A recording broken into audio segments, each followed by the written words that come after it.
明明只是很小件事情，却容易想很多，习惯为他人考虑，却忽略自己。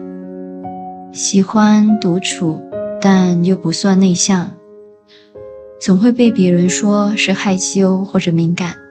如果这些感觉你有，那你可能属于高敏感人群。大家好，欢迎来到课后学堂，通过分享让你获得对生活的感悟。美国精神分析学者 Dr. Elaine Aron 在1996年提出高敏感人士 Highly Sensitive Person， 简称 HSP 一词。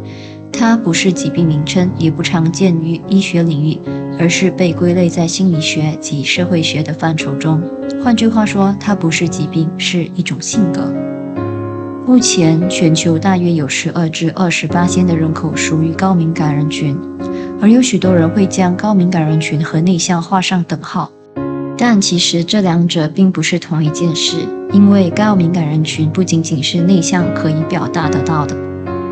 高敏感的人群通常能够更完整细致地处理外在世界的积极和消极的信息，但是他们常常容易被这些外在的刺激所影响，而变得不知所措。Dr. Elaine Aron 表示，他可以用 DOES 这4个字母来解释何谓高敏感。首先是 D 是深度处理 Depth of Processing。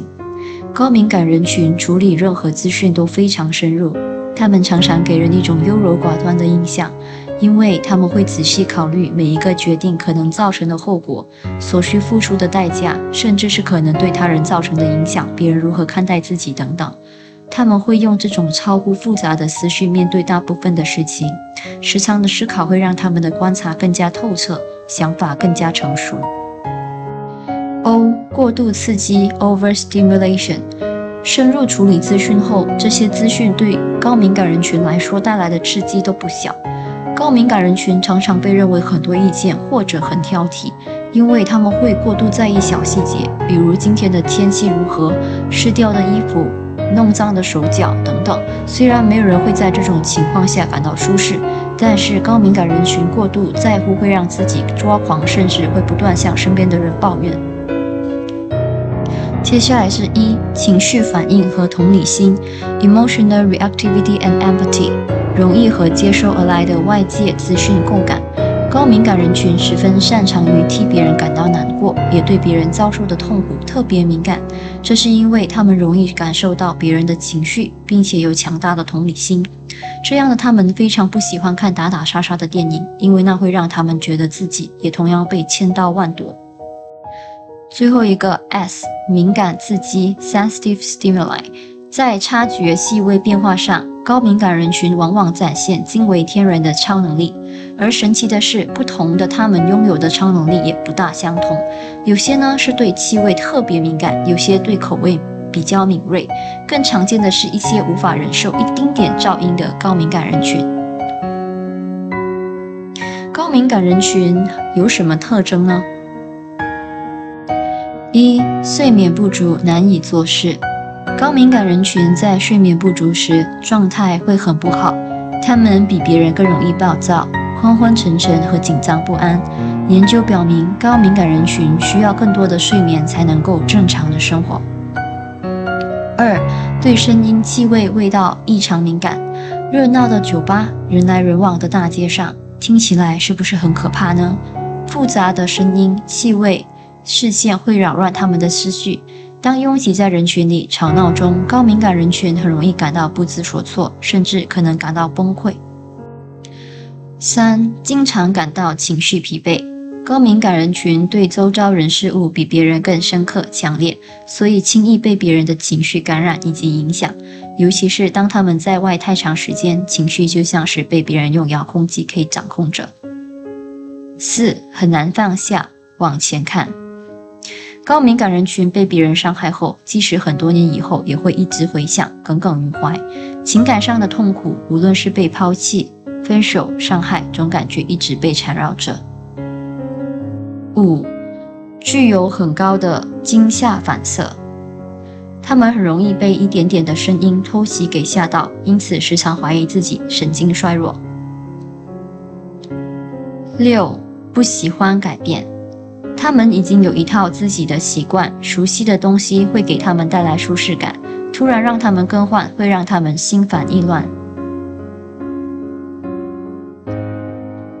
7. 时常观察社交活动，洞察力很强，擅长发现别人可能忽略的微妙之处，尤其是在社交场合，他们很擅长感知非语言的信息，分析别人的语气、语调以及动作。8. 不喜欢任何形式的暴力和残忍场面，高敏感人群对暴力和残忍有强烈的本能反应，即使是电动游戏或者电影，依然会感到不安、不舒服。9. 难以应对批评和争论，高敏感人群情绪化、心软，和他们相处需要很多耐心，有时候批评对他们来说像一把匕首，评价用词会很深地伤害到他们。10.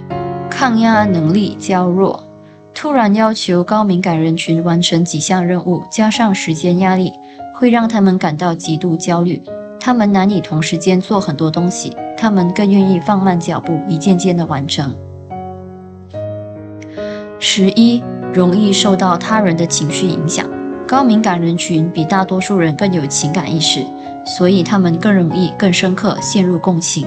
他人的情绪可能造成高敏感人群的额外情绪负担，造成他们的困扰。12. 他们需要独处的时间，高敏感人群难以长时间与其他人待着，他们经常在很深的层次处理信息，他们需要更多时间休息，从他们所消耗的精神和情感能量中恢复。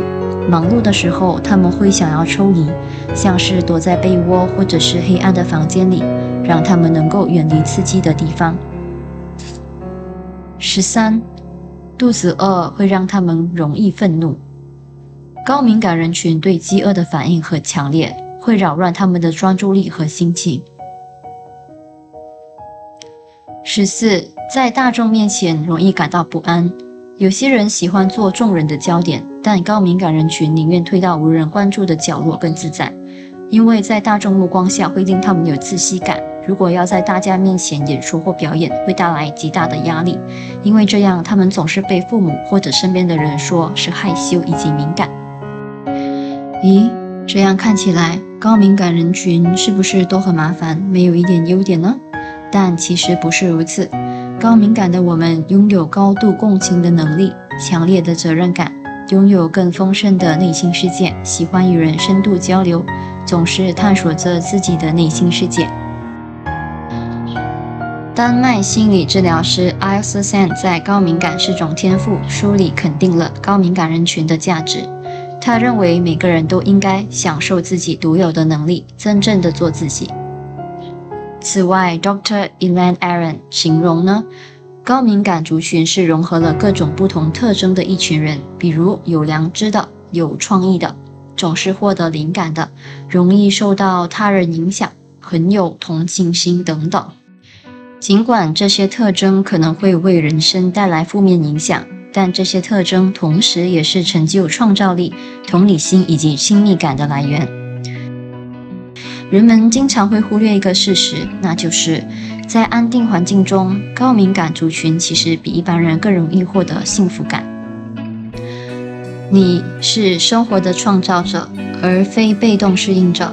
当高敏感人群发现自己可以主动创造自己的生活环境时，他们也会适应得越来越好。你可以把自己想象成一个还未发掘自己超能力的拥有者，在你能够适当运用它之前，它会让你受到各种创伤。然而一旦能够掌握它，你将所向披靡。我们的分享就到此结束啦。如果你是一名高敏感人群，欢迎你留言分享自己的故事。如果你喜欢我们的影片，请帮我们点击赞、分享以及订阅，记得打开小铃铛。我们下一期见啦，拜。